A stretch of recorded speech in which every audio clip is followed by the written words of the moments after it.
Story 6. The Man with the Twisted Lip.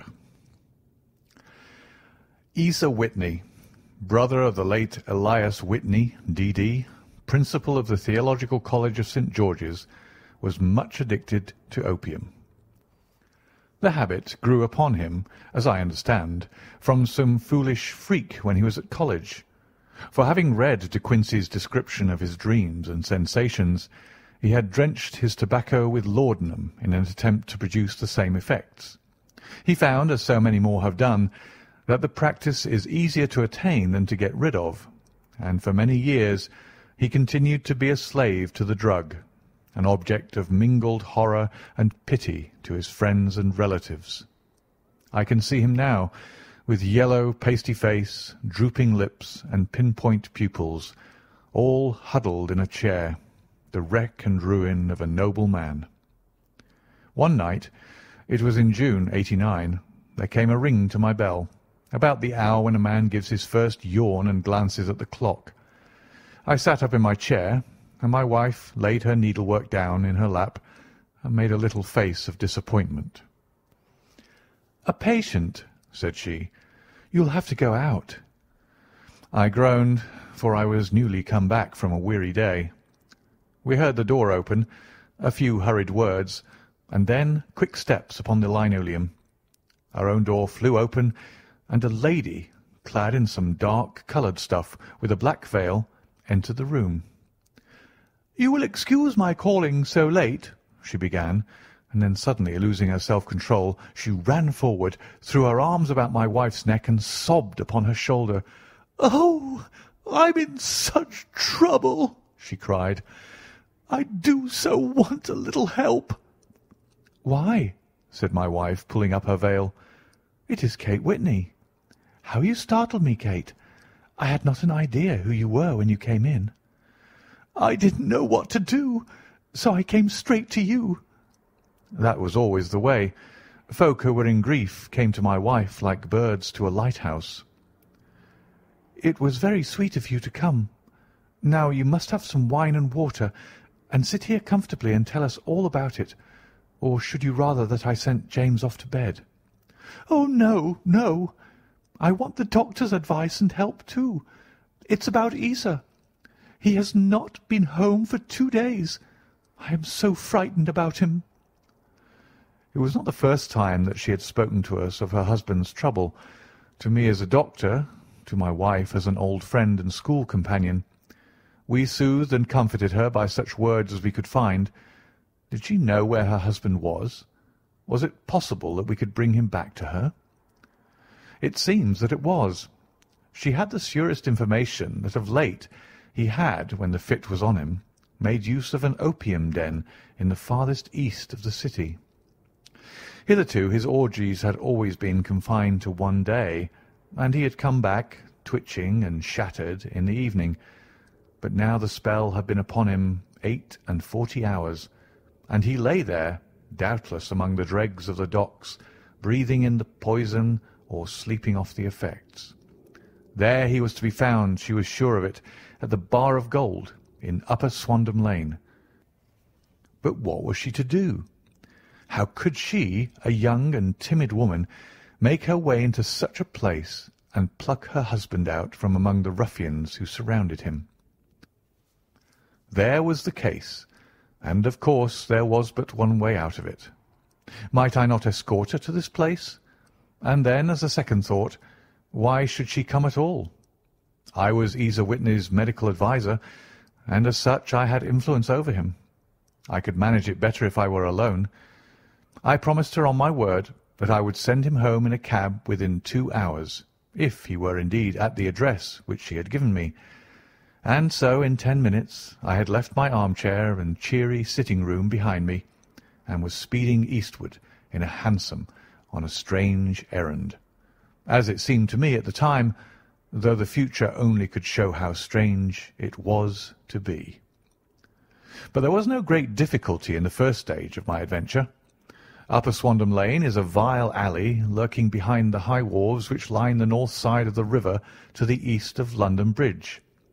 Between a slop shop and a gin shop, Approached by a steep flight of steps leading down to a black gap like the mouth of a cave, I found the den of which I was in search.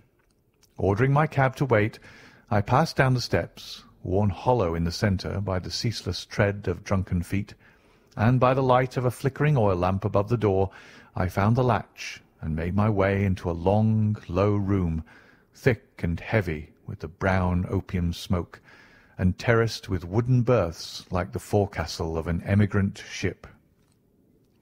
Through the gloom one could dimly catch a glimpse of bodies lying in strange, fantastic poses, bowed shoulders, bent knees, heads thrown back and chins pointing upward, with here and there a dark, lack-lustre eye turned upon the newcomer. Out of the black shadows there glimmered little red circles of light, now bright, now faint, as the burning poison waxed or waned in the bowls of the metal pipes. The most lay silent, but some muttered to themselves and others talked together in a strange, low, monotonous voice, their conversation coming in gushes, and then suddenly tailing off into silence, each mumbling out his own thoughts and paying little heed to the words of his neighbour. At the farther end was a small brazier of burning charcoal, beside which, on a three-legged wooden stool, there sat a tall, thin old man, with his jaw resting upon his two fists and his elbows upon his knees, staring into the fire. As I entered, a sallow Malay attendant had hurried up with a pipe for me and a supply of the drug, beckoning me to an empty berth. "Thank you, I have not come to stay," said I. "There is a friend of mine here, Mr. Ezer Whitney, and I wish to speak with him." There was a movement and an exclamation from my right, and peering through the gloom, I saw Whitney, pale, haggard, and unkempt, staring out at me. "My God, it's Watson," said he. He was in a pitiable state of reaction, with every nerve in a twitter. "I say, Watson, what o'clock is it?" "Nearly 11. "Of what day?" "Of Friday, June 19th. "Good heavens! I thought it was Wednesday." "It is Wednesday. What do you want to frighten a chap for?" He sank his face onto his arms and began to sob in a high treble key. "I tell you that it is Friday, man. Your wife has been waiting this 2 days for you. You should be ashamed of yourself." "So I am. But you've got mixed, Watson, for I've only been here a few hours. 3 pipes, 4 pipes, I forgot how many. But I'll go home with you. I wouldn't frighten Kate. Poor little Kate. Give me your hand. Have you a cab?" "Yes, I have one waiting." "Then I shall go in it. But I must owe something. Find what I owe, Watson. I'm all off colour. I can do nothing for myself."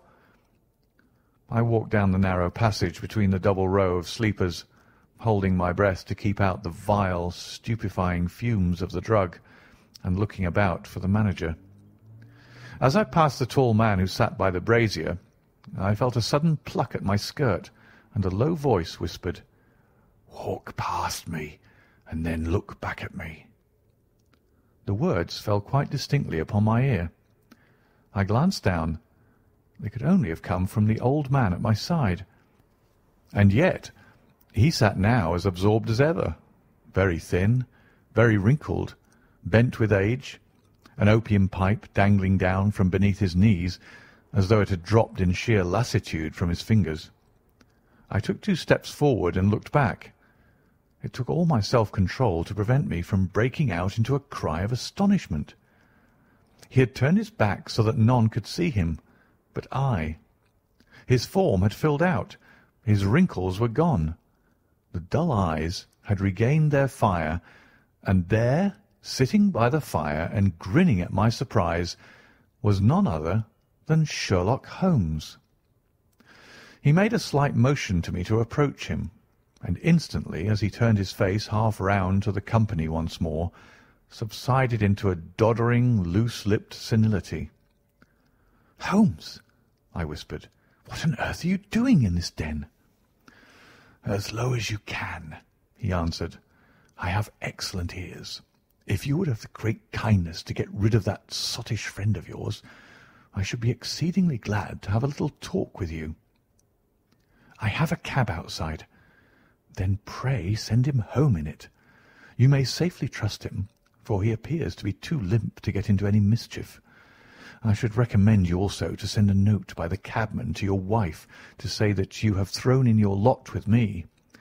If you will wait outside, I shall be with you in 5 minutes." It was difficult to refuse any of Sherlock Holmes's requests, for they are always so exceedingly definite, and put forward with such a quiet air of mastery. I felt, however, that when Whitney was once confined in the cab, my mission was practically accomplished. And for the rest, I could not wish anything better than to be associated with my friend in one of those singular adventures which were the normal condition of his existence. In a few minutes I had written my note, paid Whitney's bill, led him out to the cab, and seen him driven through the darkness. In a very short time a decrepit figure had emerged from the opium den, and I was walking down the street with Sherlock Holmes. For 2 streets he shuffled along with a bent back and an uncertain foot. Then, glancing quickly round, he straightened himself out and burst into a hearty fit of laughter.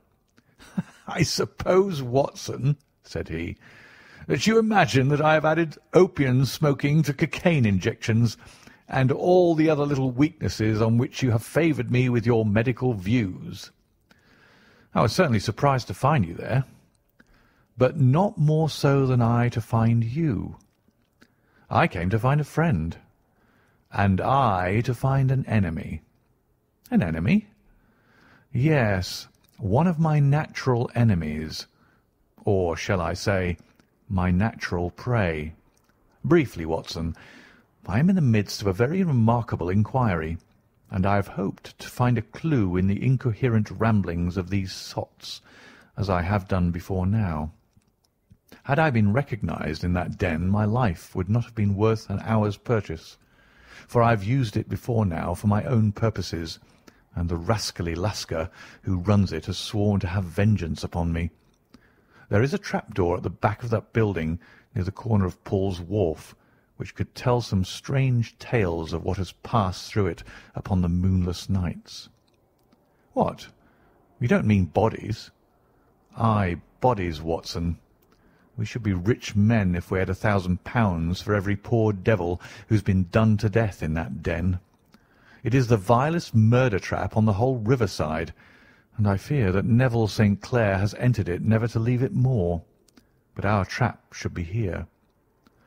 He put his 2 forefingers between his teeth and whistled shrilly, a signal which was answered by a similar whistle from the distance, followed shortly by the rattle of wheels and the clink of horses' hoofs. "Now, Watson," said Holmes, as a tall dog-cart dashed up through the gloom, throwing out 2 golden tunnels of yellow light from its side lanterns. "You'll come with me, won't you?" "If I can be of use."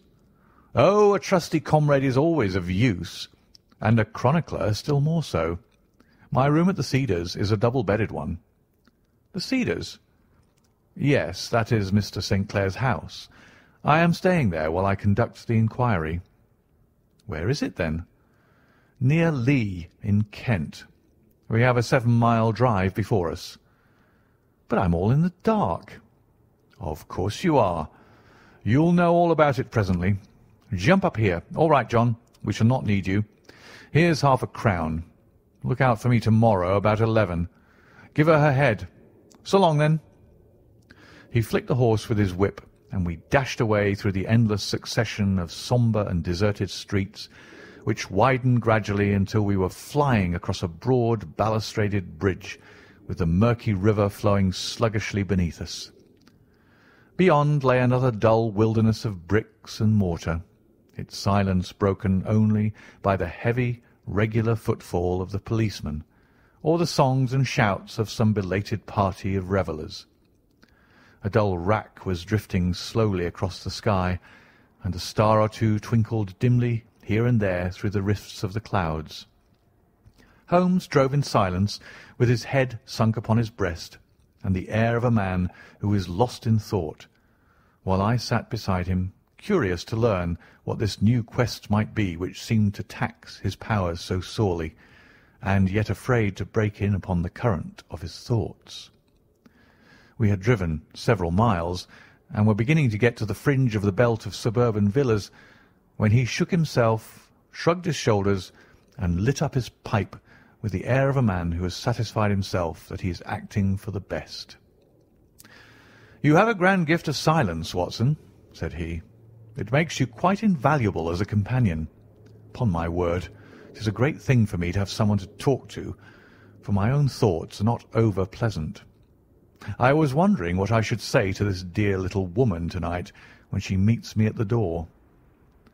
"You forget that I know nothing about it." "I shall just have time to tell you the facts of the case before we get to Lee. It seems absurdly simple, and yet somehow I can get nothing to go upon. There's plenty of thread, no doubt, but I can't get the end of it into my hand. Now, I'll state the case clearly and concisely to you, Watson, and maybe you can see a spark where all is dark to me." "Proceed, then." Some years ago, to be definite, in May 1884, there came to Lee a gentleman, Neville St. Clair by name, who appeared to have plenty of money. He took a large villa, laid out the grounds very nicely, and lived generally in good style. By degrees he made friends in the neighbourhood, and in 1887 he married the daughter of a local brewer, by whom he now has 2 children. He has no occupation, but was interested in several companies, and went into town as a rule in the morning, returning by the 5:14 from Cannon Street every night. Mr. St. Clair is now 37 years of age, is a man of temperate habits, a good husband, a very affectionate father, and a man who is popular with all who know him. I may add that his whole debts at the present moment, as far as we have been able to ascertain, amount to £88 10s, while he has £220 standing to his credit in the Capital and Counties Bank. There is no reason, therefore, to think that money troubles have been weighing upon his mind. Last Monday, Mr. Neville St. Clair went into town rather earlier than usual, remarking before he started that he had 2 important commissions to perform, and that he would bring his little boy home a box of bricks. Now, by the merest chance, his wife received a telegram upon this same Monday, very shortly after his departure, to the effect that a small parcel of considerable value, which she had been expecting, was waiting for her at the offices of the Aberdeen Shipping Company. Now, if you are well up in your London, you will know that the office of the company is in Fresno Street, which branches out of Upper Swandam Lane, where you found me to-night. Mrs. St. Clair had her lunch, started for the city, did some shopping, proceeded to the company's office, got her packet, and found herself at exactly 4:35 walking through Swandam Lane on her way back to the station. Have you followed me so far? It is very clear. If you remember, Monday was an exceedingly hot day, and Mrs. St. Clair walked slowly, glancing about in the hope of seeing a cab, as she did not like the neighbourhood in which she found herself. While she was walking in this way down Swandam Lane, she suddenly heard an ejaculation or cry, and was struck cold to see her husband looking down at her and, as it seemed to her, beckoning to her from a second-floor window. The window was open, and she distinctly saw his face, which she described as being terribly agitated. He waved his hands frantically to her, and then vanished from the window so suddenly that it seemed to her that he had been plucked back by some irresistible force from behind. One singular point which struck her quick feminine eye was that although he wore some dark coat, such as he had started to town in, he had on neither collar nor necktie. Convinced that something was amiss with him, she rushed down the steps, for the house was none other than the opium den in which you found me to-night, and running through the front room she attempted to ascend the stairs which led to the first floor. At the foot of the stairs, however, she met this Lascar scoundrel of whom I have spoken, who thrust her back, and, aided by a Dane, who acts as assistant there, pushed her out into the street. Filled with the most maddening doubts and fears, she rushed down the lane, and by rare good fortune met in Fresno Street a number of constables with an inspector, all on their way to their beat. The inspector and two men accompanied her back, and in spite of the continued resistance of the proprietor, they made their way to the room in which Mr. St. Clair had last been seen. There was no sign of him there. In fact, in the whole of that floor there was no one to be found save a crippled wretch of hideous aspect, who it seems made his home there. Both he and the Lascar stoutly swore that no one else had been in the front room during the afternoon. So determined was their denial that the inspector was staggered, and had almost come to believe that Mrs. St. Clair had been deluded, when with a cry she sprang at a small deal box which lay upon the table and tore the lid from it. Out there fell a cascade of children's bricks. It was the toy which he had promised to bring home. This discovery, and the evident confusion which the cripple showed, made the inspector realize that the matter was serious. The rooms were carefully examined, and results all pointed to an abominable crime. The front room was plainly furnished as a sitting-room, and led into a small bedroom which looked out upon the back of one of the wharves. Between the wharf and the bedroom window is a narrow strip which is dry at low tide, but is covered at high tide with at least 4½ feet of water. The bedroom window was a broad one, and opened from below. On examination, traces of blood were to be seen upon the window-sill, and several scattered drops were visible upon the wooden floor of the bedroom. Thrust away behind a curtain in the front room were all the clothes of Mr. Neville St. Clair, with the exception of his coat. His boots, his socks, his hat, and his watch, all were there. There were no signs of violence upon any of these garments, and there were no other traces of Mr. Neville St. Clair. Out of the window he must apparently have gone, for no other exit could be discovered, and the ominous bloodstains upon the sill gave little promise that he could save himself by swimming, for the tide was at its very highest at the moment of the tragedy. And now, as to the villains who seemed to be immediately implicated in the matter. The Lascar was known to be a man of the vilest antecedents, but as, by Mrs. St. Clair's story, he was known to have been at the foot of the stair within a very few seconds of her husband's appearance at the window, he could hardly have been more than an accessory to the crime. His defence was one of absolute ignorance, and he protested that he had no knowledge as to the doings of Hugh Boone, his lodger, and that he could not account in any way for the presence of the missing gentleman's clothes. So much for the Lascar manager. Now for the sinister cripple who lives upon the second floor of the opium den, and who was certainly the last human being whose eyes rested upon Neville St. Clair. His name is Hugh Boone, and his hideous face is one which is familiar to every man who goes much to the city. He is a professional beggar, though in order to avoid the police regulations he pretends to a small trade in wax vestas. Some little distance down Threadneedle Street, upon the left-hand side, there is, as you may have remarked, a small angle in the wall.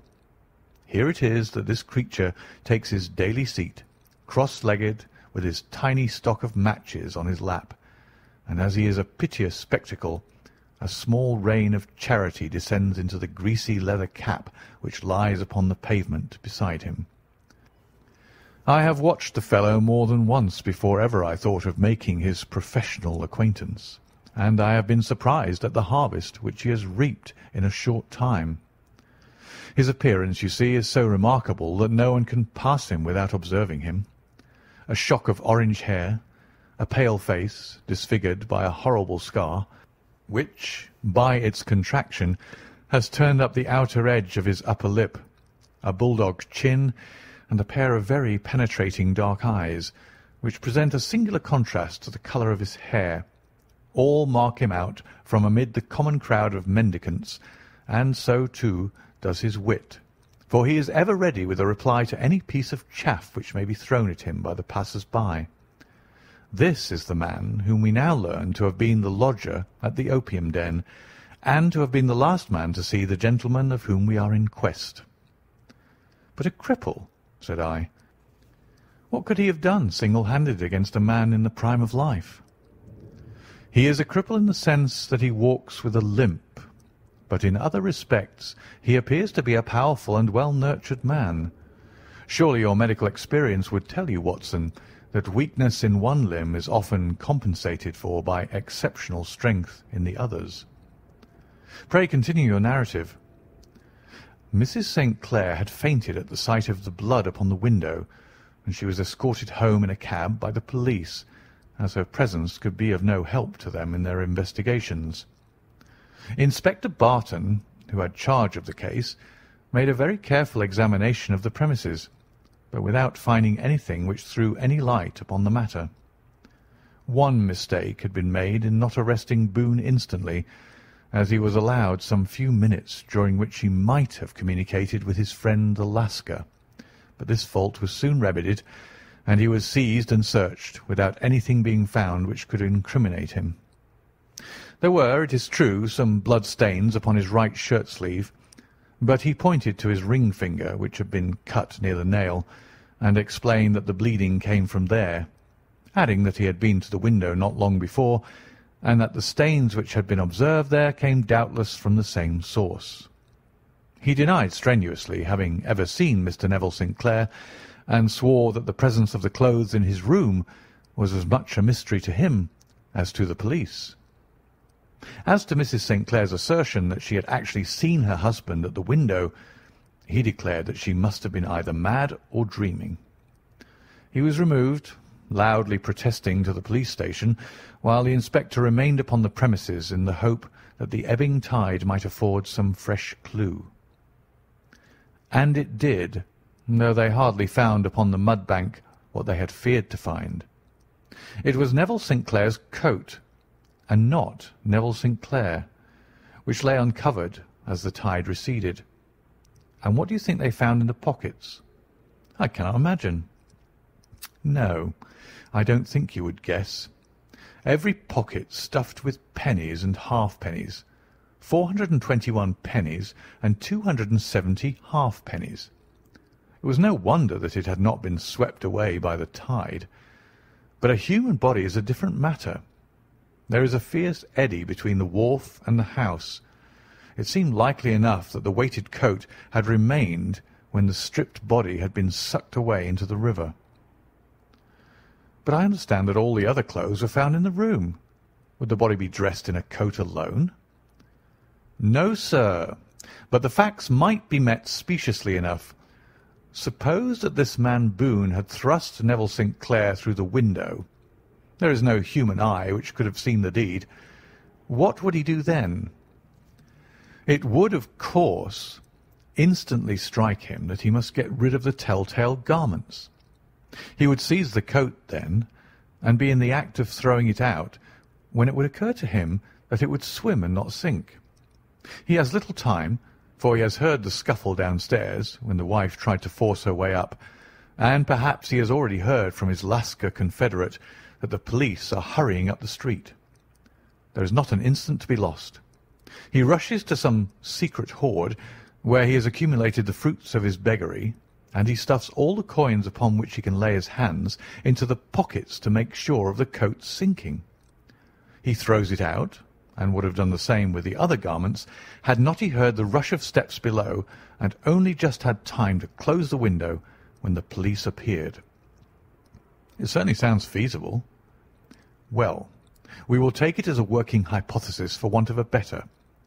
Boone, as I have told you, was arrested and taken to the station, but it could not be shown that there had ever before been anything against him. He had for years been known as a professional beggar, but his life appeared to have been a very quiet and innocent one.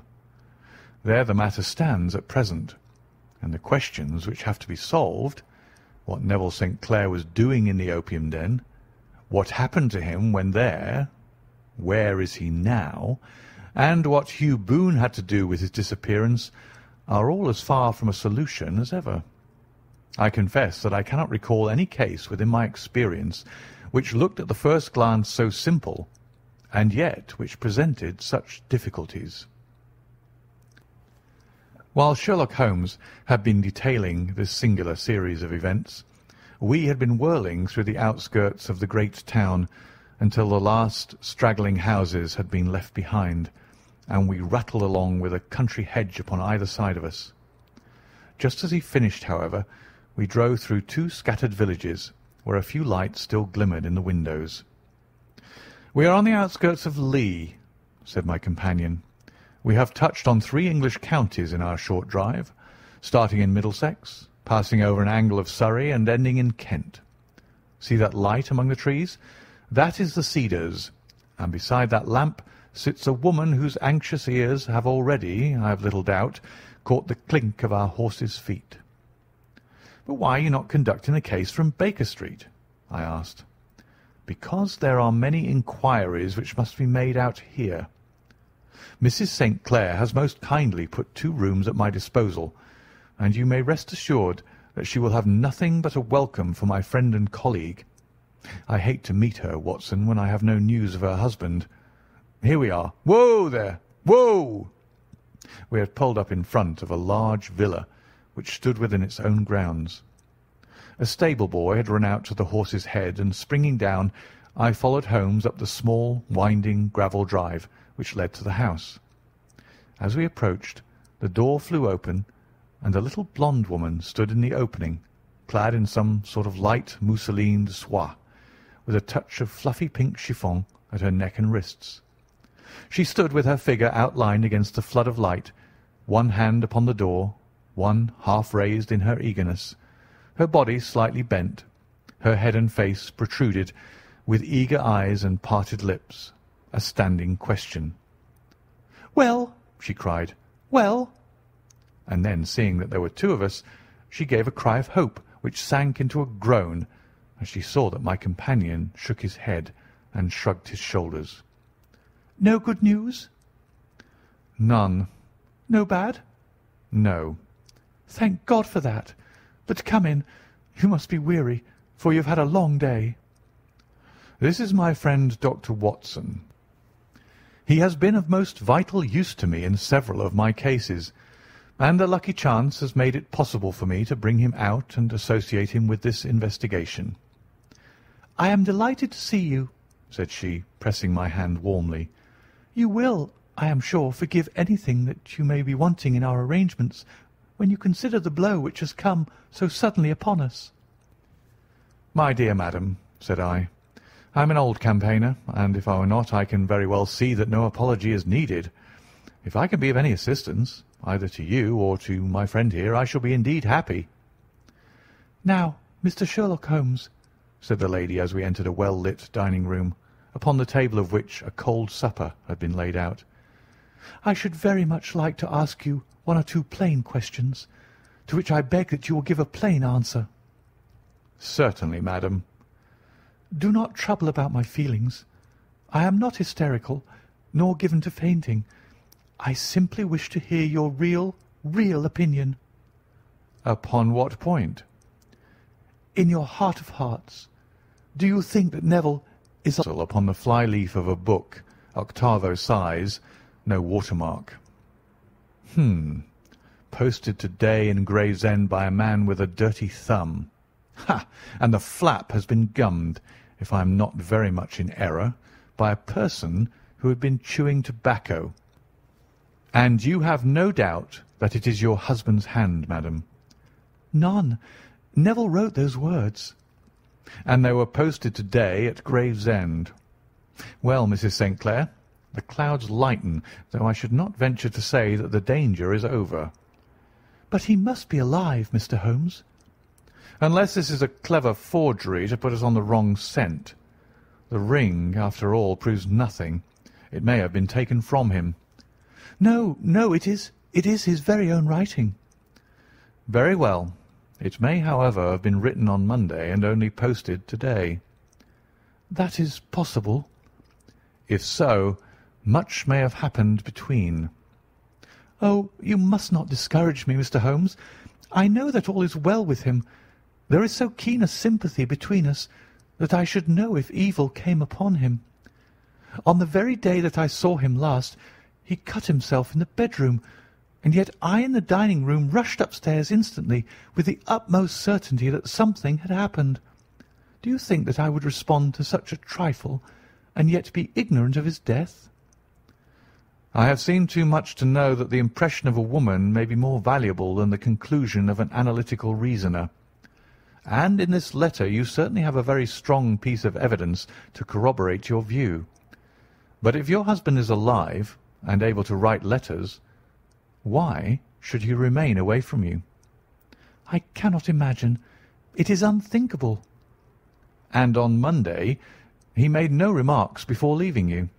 "No." "And you were surprised to see him in Swandam Lane?" "Very much so." "Was the window open?" "Yes." "Then he might have called to you?" "He might." "He only, as I understand, gave an inarticulate cry?" "Yes." "A call for help, you thought?" "Yes, he waved his hands." "But it might have been a cry of surprise. Astonishment at the unexpected sight of you might cause him to throw up his hands." "It is possible." "And you thought he was pulled back?" "He disappeared so suddenly." "He might have leapt back. You did not see anyone else in the room?" "No, but this horrible man confessed to having been there, and the Lascar was at the foot of the stairs." "Quite so. Your husband, as far as you could see, had his ordinary clothes on?" "But without his collar or tie. I distinctly saw his bare throat." "Had he ever spoken of Swandam Lane?" "Never." "Had he ever showed any signs of having taken opium?" "Never." "Thank you, Mrs. St. Clair. Those are the principal points about which I wish to be absolutely clear. We shall now have a little supper and then retire, for we may have a very busy day tomorrow."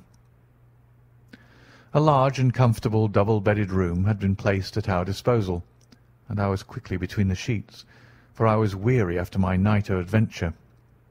Sherlock Holmes was a man, however, who, when he had an unsolved problem upon his mind, would go for days and even a week without rest, turning it over, rearranging his facts, looking at it from every point of view, until he had either fathomed it or convinced himself that his data were insufficient.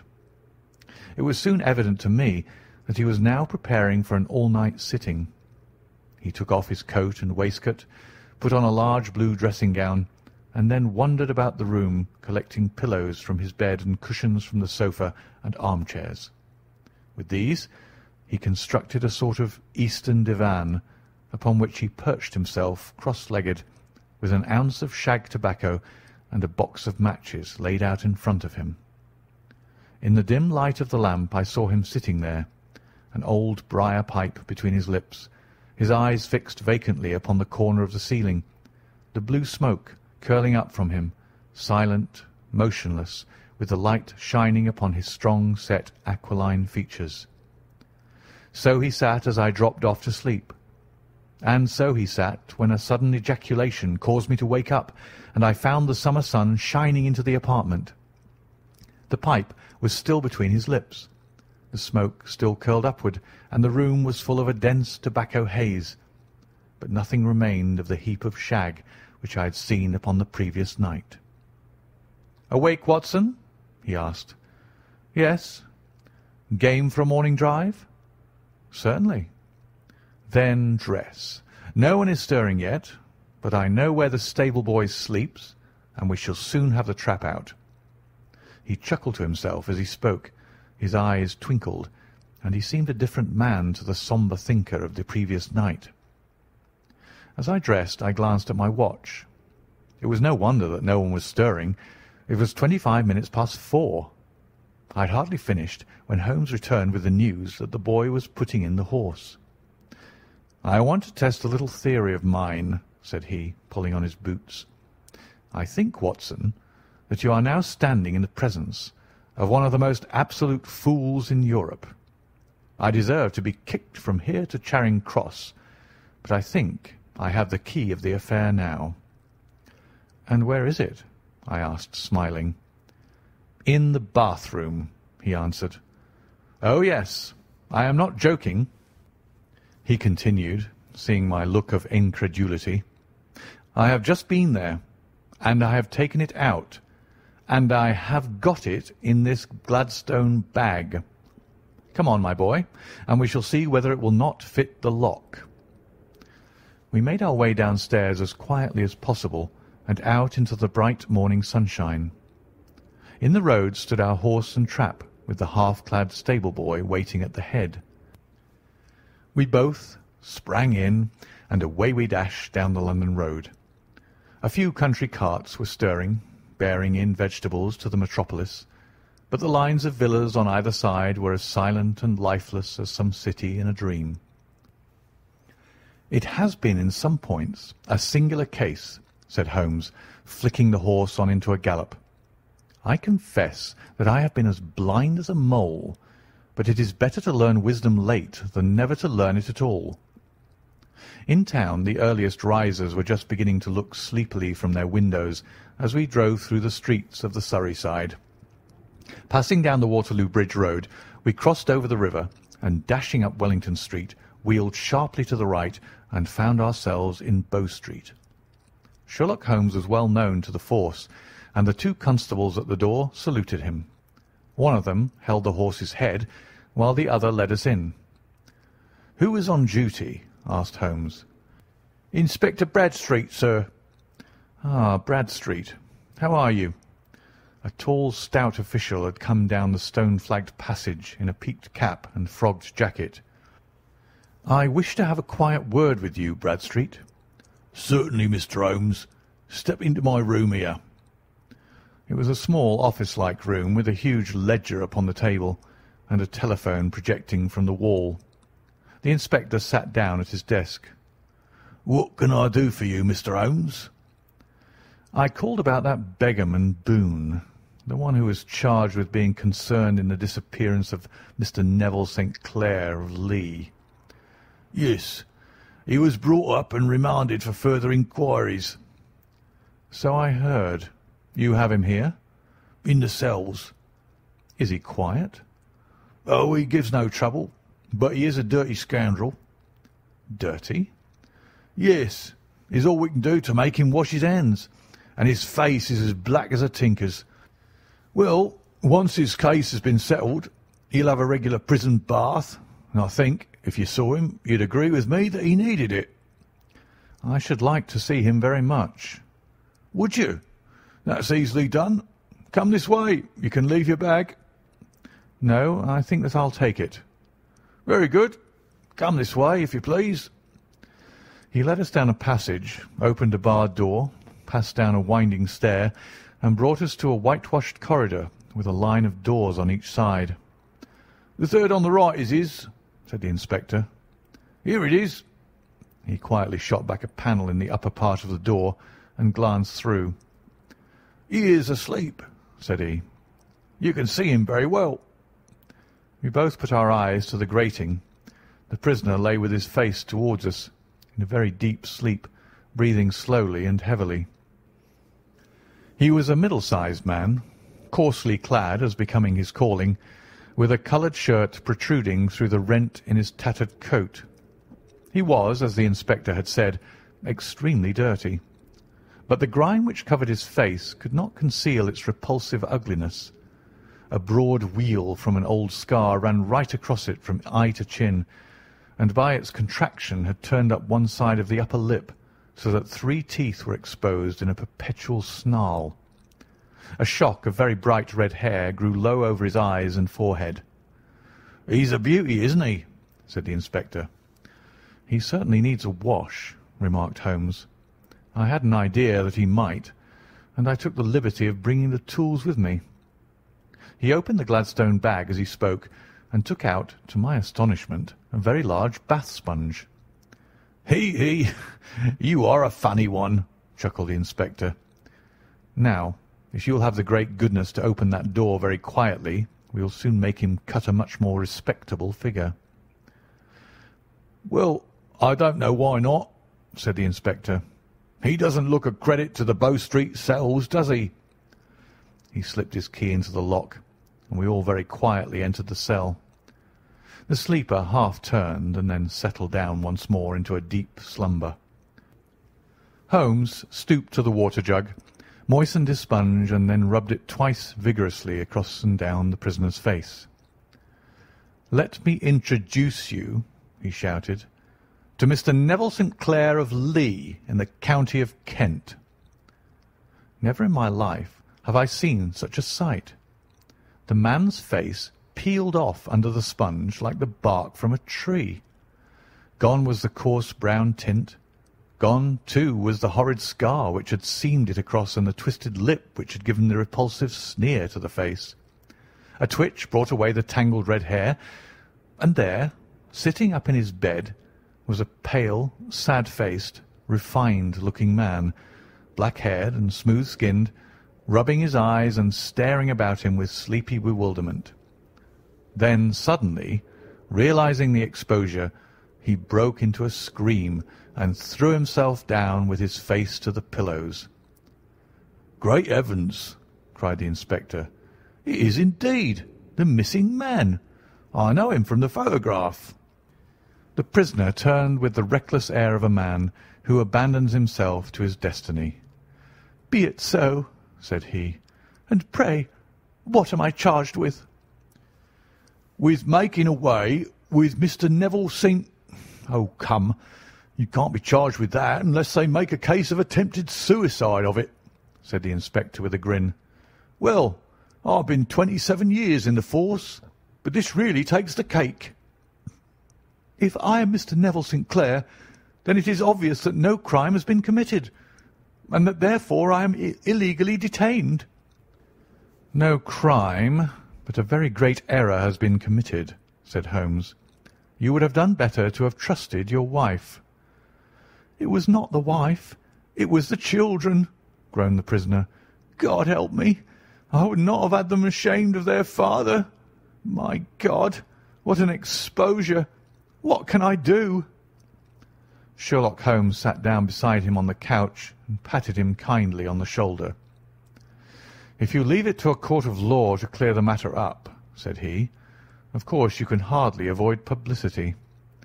On the other hand, if you convince the police authorities that there is no possible case against you, I do not know that there is any reason that the details should find their way into the papers. Inspector Bradstreet would, I am sure, make notes upon anything which you might tell us and submit it to the proper authorities. The case would then never go into court at all." "God bless you!" cried the prisoner passionately. "I would have endured imprisonment, aye, even execution, rather than have left my miserable secret as a family blot to my children. You are the first who have ever heard my story. My father was a schoolmaster in Chesterfield, where I received an excellent education. I travelled in my youth, took to the stage, and finally became a reporter on an evening paper in London. One day my editor wished to have a series of articles upon begging in the metropolis, and I volunteered to supply them. There was the point from which all my adventures started. It was only by trying begging as an amateur that I could get the facts upon which to base my articles. When an actor, I had of course learned all the secrets of making up and had been famous in the green room for my skill. I took advantage now of my attainments. I painted my face, and to make myself as pitiable as possible, I made a good scar and fixed one side of my lip in a twist by the aid of a small slip of flesh-coloured plaster. Then, with a red head of hair and an appropriate dress, I took my station in the business part of the city, ostensibly as a match-seller, but really as a beggar. For 7 hours I plied my trade, and when I returned home in the evening, I found to my surprise that I had received no less than 26 shillings and fourpence. I wrote my articles and thought little more of the matter, until some time later I backed a bill for a friend and had a writ served upon me for £25. I was at my wits' end where to get the money, but a sudden idea came to me. I begged a fortnight's grace from the creditor, asked for a holiday from my employers, and spent the time in begging in the city under my disguise. In 10 days I had the money and had paid the debt. Well, you can imagine how hard it was to settle down to arduous work at £2 a week, when I knew that I could earn as much in a day by smearing my face with a little paint, laying my cap on the ground, and sitting still. It was a long fight between my pride and the money, but the dollars won at last, and I threw up reporting and sat day after day in the corner which I had first chosen, inspiring pity by my ghastly face and filling my pockets with coppers. Only one man knew my secret. He was the keeper of a low den in which I used to lodge in Swandam Lane, where I could every morning emerge as a squalid beggar, and in the evenings transform myself into a well-dressed man about town. This fellow, a Lascar, was well paid by me for his rooms, so that I knew that my secret was safe in his possession. Well, very soon I found that I was saving considerable sums of money. I do not mean that any beggar in the streets of London could earn £700 a year, which is less than my average takings, but I had exceptional advantages in my power of making up, and also in a facility of repartee, which improved my practice and made me quite a recognized character in the city. All day a stream of pennies, varied by silver, poured in upon me, and it was a very bad day in which I failed to take £2. As I grew richer, I grew more ambitious, took a house in the country, and eventually married, without anyone having a suspicion as to my real occupation. My dear wife knew that I had business in the city. She little knew what. Last Monday I had finished for the day and was dressing in my room above the opium den, when I looked out of my window and saw to my horror and astonishment that my wife was standing in the street with her eyes fixed full upon me. I gave a cry of surprise, threw up my arms to cover my face, and rushing to my confidant, the Lascar, entreated him to prevent anyone from coming up to me. I heard her voice downstairs, but I knew that she could not ascend. Swiftly I threw off my clothes, pulled on those of a beggar, and put on my pigments and wig. Even a wife's eyes could not pierce so complete a disguise. But then it occurred to me that there might be a search in the room, and that the clothes might betray me.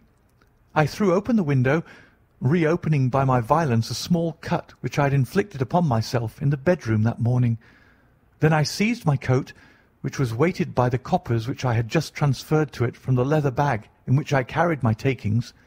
I hurled it out of the window, and it disappeared into the Thames. The other clothes would have followed, but at that moment there was a rush of constables up the stair, and a few minutes after I confessed to my relief that instead of being identified as Mr. Neville St. Clair, I was arrested as his murderer. I do not know that there is anything else for me to explain. I was determined to preserve my disguise as long as possible, and hence my preference for a dirty face. Knowing that my wife would be terribly anxious, I slipped off my ring and confided it to the Lascar at a moment when no constable was watching me, together with a hurried scrawl telling her that she had no cause to fear. "That note only reached her yesterday," said Holmes. "Good God! What a week she must have spent!" "The police have watched this Lascar," said Inspector Broadstreet, "and I can quite understand that he might find it difficult to post a letter unobserved. Probably he handed it to some sailor customer of his who forgot all about it for some days." "That was it," said Holmes, nodding approvingly. "I have no doubt of it. But have you never been prosecuted for begging?" "Many times. But what was a fine to me?" "It must stop here, however," said Broadstreet. "If the police are to hush this thing up, there must be no more of Hugh Boone." "I have sworn it by the most solemn oaths which a man can take." "In that case, I think that it is probable that no further steps may be taken. But if you are found again, then all must come out. I am sure, Mr. Holmes, that we are very much indebted to you for having cleared the matter up. I wish I knew how you reached your results." "I reached this one," said my friend, "by sitting upon 5 pillows and consuming an ounce of shag. I think, Watson, that if we drive to Baker Street, we shall just be in time for breakfast. End of The Man with the Twisted Lip.